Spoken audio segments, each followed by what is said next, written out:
قسمت سے سوئے حرم نحمده ونصلي على رسوله الكريم أما بعد فأعوذ بالله من الشيطان الرجيم بسم الله الرحمن الرحيم يوصيكم الله في أولادكم للذكر مثل حظ الأنثيين فإن كن نساء فوق اثنتين فلهن ثلثا ما ترك وإن كانت واحدة فلها النصف صدق اللہ العظیم۔ آیت مبارکہ کے اس حصے کے اندر اللہ رب العزت نے اولاد کا وراثت میں جو حصہ ہے اس کو بیان کیا ہے۔ سب سے پہلے آپ یہ سمجھ لیجئے کہ جو ورثاء کے اندر مال تقسیم کیا جاتا ہے، ورثاء کو جو وراثت سے حصہ دیا جاتا ہے،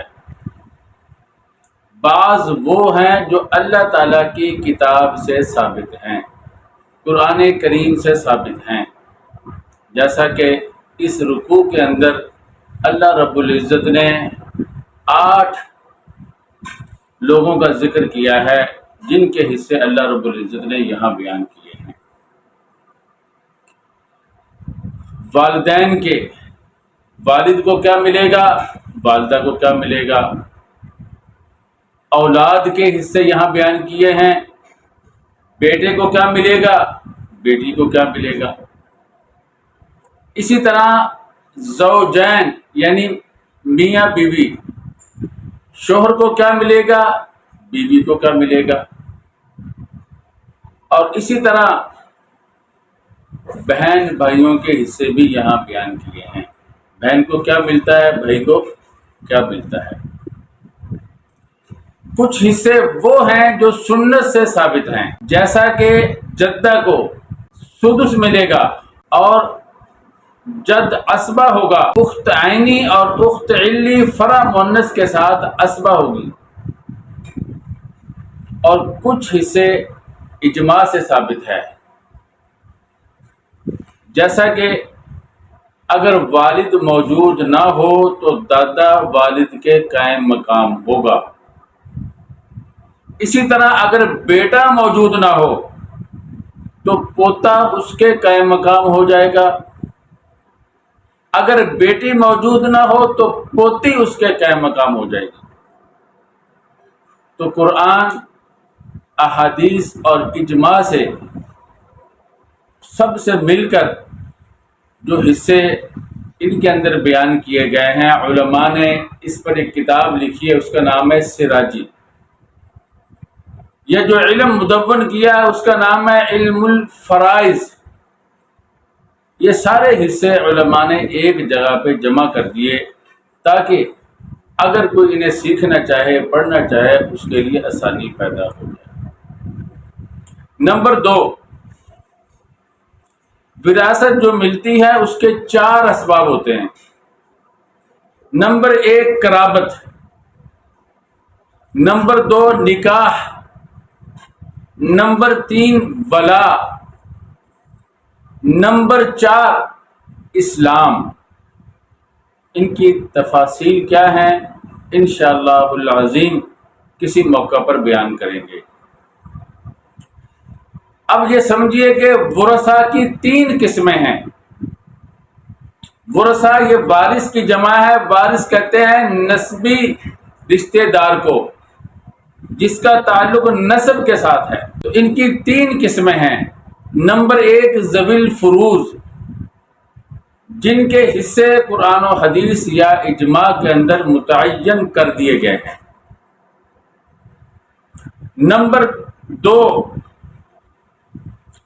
اسبات ذویل فروز کے علاوہ وہ رشتہ دار جو مال باقی بچتا ہے حصے داروں کو دینے کے بعد جو سارا مال سمیٹ لیتے ہیں انہیں اسبات کہتے ہیں۔ اگر ان کو دوسرے لفظوں میں سمجھنا ہے تو یوں سمجھیے، ذویل فروز کے علاوہ وہ مذکر رشتہ دار جو بلا واسطہ یا مذکر کے واسطہ سے میت کی طرف منسوب ہو۔ نمبر 3، ذویل ارحام۔ ذویل ارحام وہ رشتہ دار کہلاتے ہیں جو خود مؤنث ہو یا مؤنث کے واسطے کے ساتھ میت کی طرف منسوب ہوں، اور اس میں بھی یہ قید ہے کہ وہ ذویل فروز کے علاوہ ہوں، اس لیے کہ ذویل فروز کے حصے تو متعین ہیں اور ان کا پہلا نمبر ہے جیسا کہ ترتیب میں گزر چکا ہے۔ تو ذویل فروز کے علاوہ وہ مؤنث رشتہ دار جو بلا واسطہ یا باواسطہ مؤنث کے میت کی طرف منسوب ہو، تو یہ ذویل ارحام کہلاتے ہیں۔ یہ بات سمجھنے کے لیے میں نے یہ ورثاء کی قسمیں بیان کی ہیں۔ اور ہم کسی کو جو حصہ دیں گے وہ 6 حصوں میں سے کوئی ایک ہوگا، اس سے باہر نہیں نکلیں گے۔ وہ 6 حصے کون سے ہیں؟ نصف، ربع، ثمن، ثلثان، ثلث، سدس، یہ 6 حصے ہیں۔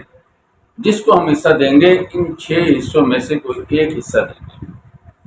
اور یہ بھی سمجھ لیجئے کہ جن کے حصے قرآن و حدیث یا اجماع میں متعین ہیں، جنہیں ہم ذویل فروز کہتے ہیں، وہ کل 12 نفر ہیں، جن میں سے 8 تو صرف عورتیں ہیں۔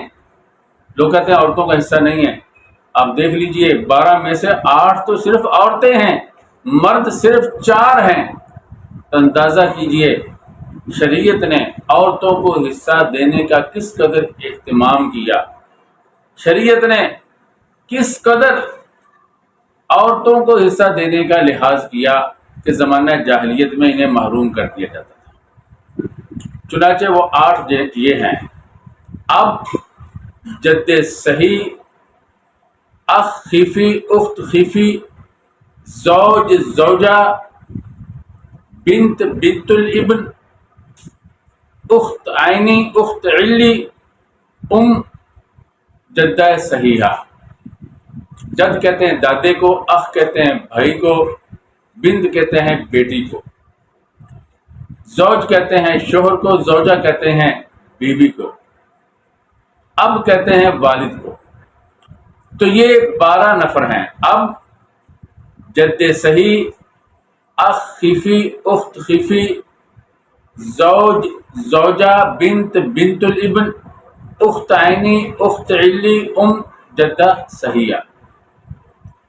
تو یہ 12 نفر ہیں جن کے حصے قرآن و حدیث میں متعین ہیں۔ اب اس تمہید کے سمجھنے کے بعد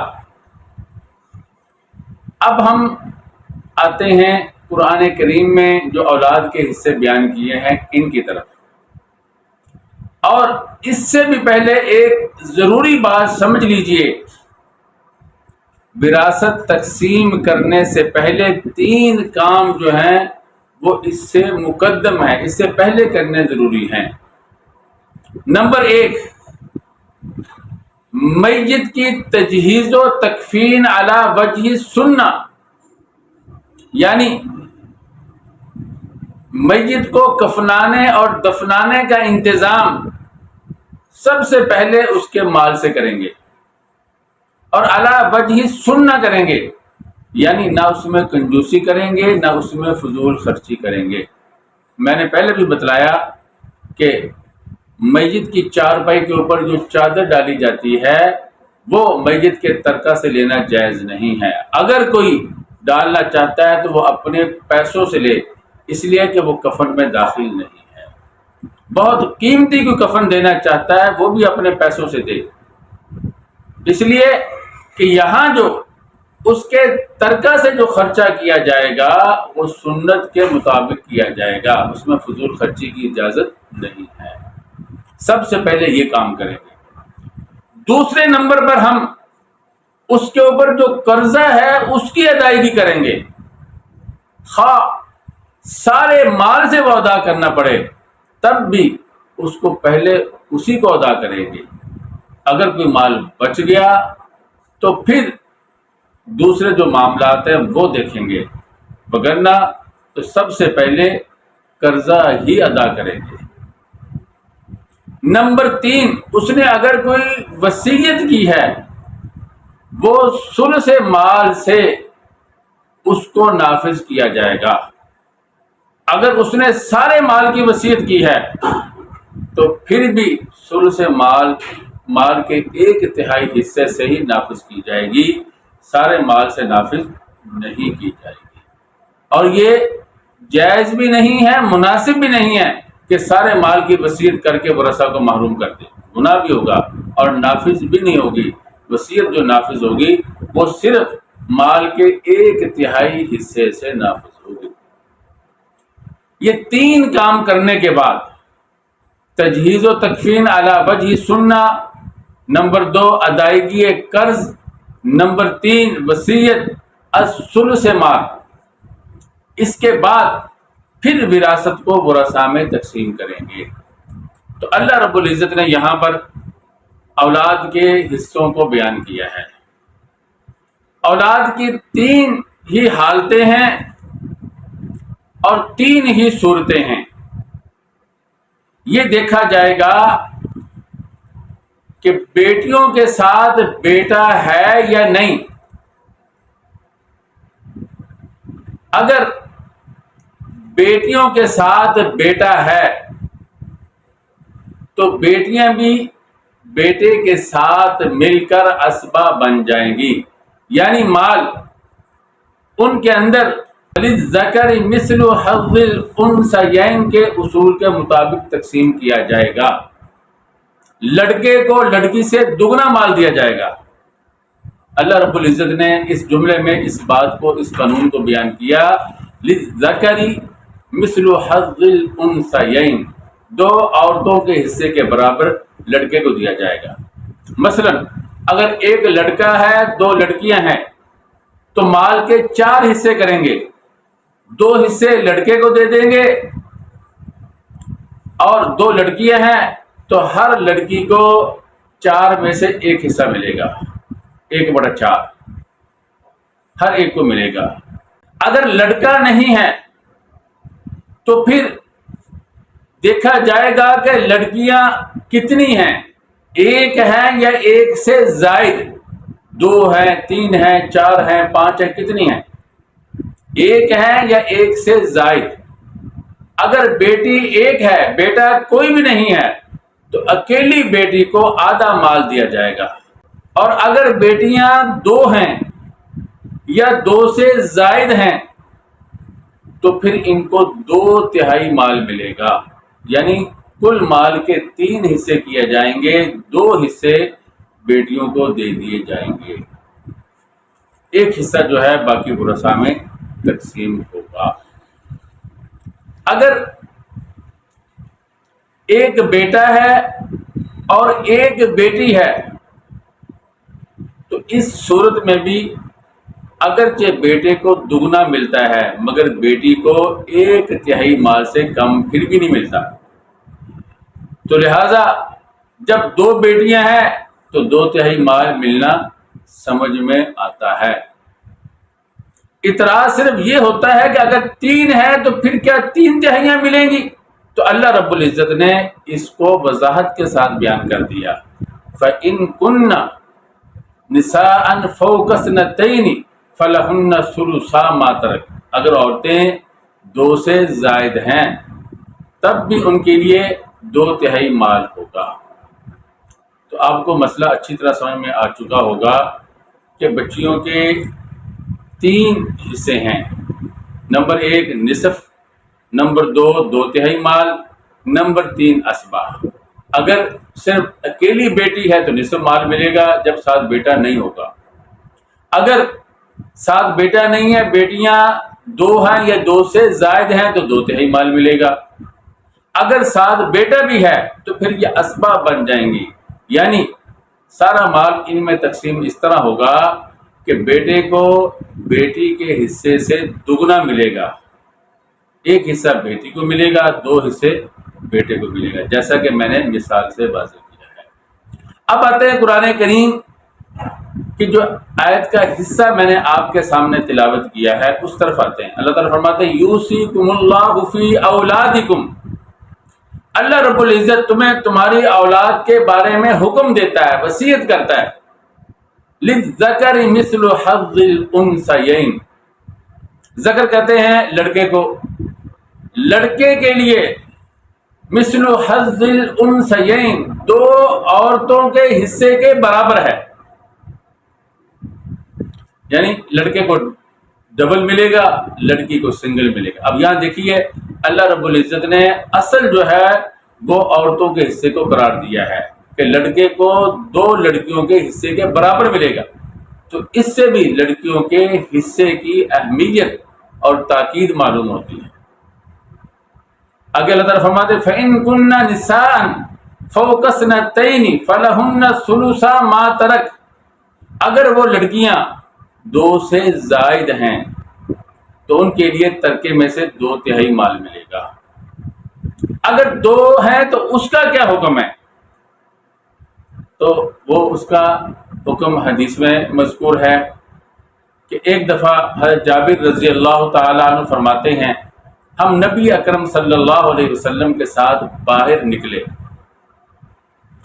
تو ایک انصاری عورت حضرت ثابت بن قیس رضی اللہ تعالی عنہ کی بیوی اپنی 2 بیٹیاں لے کر 2 لڑکیاں لے کر رسول اللہ صلی اللہ علیہ وسلم کے پاس آئی اور فرمانے لگی اے اللہ کے رسول صلی اللہ علیہ وسلم، میرے شوہر ثابت بن قیس غزوہ احد میں آپ کے ساتھ شہید ہو چکے ہیں، ان کے چچا نے، ان بچیوں کے چچا نے سارے مال پہ قبضہ کر لیا ہے، ان کے لیے کچھ بھی نہیں چھوڑا، اور پھر خدا کی قسم کھا کے اس نے کہا اللہ کی قسم اگر ان کو وہ مال نہیں دے گا، ان کے پاس مال نہیں ہوگا تو کوئی بھی آدمی ان کو اپنے نکاح میں رکھنے کے لیے بھی تیار نہ ہوگا۔ رسول اللہ صلی اللہ علیہ وسلم نے فرمایا اللہ رب العزت ضرور تمہارے بارے میں حکم نازل فرمائیں گے۔ حضرت جابر رضی اللہ تعالیٰ عنہ فرماتے ہیں جب سورۃ النساء کی یہ آیت مبارکہ نازل ہوئی، اللہ کے نبی صلی اللہ علیہ وسلم نے حضرت ثابت بن قیس کی بیوی کو اور ان کے دیور یعنی بچیوں کے چچا کو بلایا اور بلا کر فرمایا مال کا 2/3 ان بچیوں کو دے دو اور 8واں حصہ ان کی والدہ کو دے دو جو حضرت ثابت بن قیس کی بیوی تھی، اور باقی مال جو ہے وہ تم لے لو۔ تو یہاں پر اگر بچیاں 2 ہیں، وضاحت کے ساتھ یہاں اس حدیث میں ذکر ہے کہ ان کا حصہ بھی 2/3 مال ہے۔ آگے اللہ تعالیٰ فرماتے وَإِن كَانَتْ وَاحِدَةً فَلَهَا النِّصْفُ، اگر بچی اکیلی ہے، ساتھ بیٹا بھی نہیں ہے اور ساتھ دوسری بیٹی بھی نہیں ہے، اکیلی ہے، تو فرمایا فَلَهَا النِّصْفُ، تو اس کو نصف ملے گا۔ تو آیت مبارکہ کے اس جز کے اندر اللہ رب العزت نے اولاد کو وراثت میں جو ملتا ہے، ترکے میں جو ملتا ہے، اس کو بیان کیا ہے، اور آگے والدین کا جو حصہ ہے پوری آیت تک، آیت کے ختم ہونے تک اللہ رب العزت نے اس کو بیان کیا۔ پھر آگے زوجین کے حصے کا ذکر ہے، اس کو اللہ نے بیان کیا، پھر بہن بھائیوں کا کچھ ذکر ہے، اس کو اللہ نے بیان کیا۔ انشاءاللہ العظیم ہر روز کسی نہ کسی کا حصہ اسی ترتیب کے مطابق جو قرآن کریم میں مذکور ہے بیان کریں گے۔ کل انشاءاللہ العظیم ہم یہ بتلائیں گے والد کو کیا ملتا ہے اور والدہ کو کیا ملتا ہے۔ دعا کیجئے اللہ رب العزت ہمیں علم الفرائض کو سیکھنے اور اس پر عمل کرنے کی توفیق عطا فرمائے۔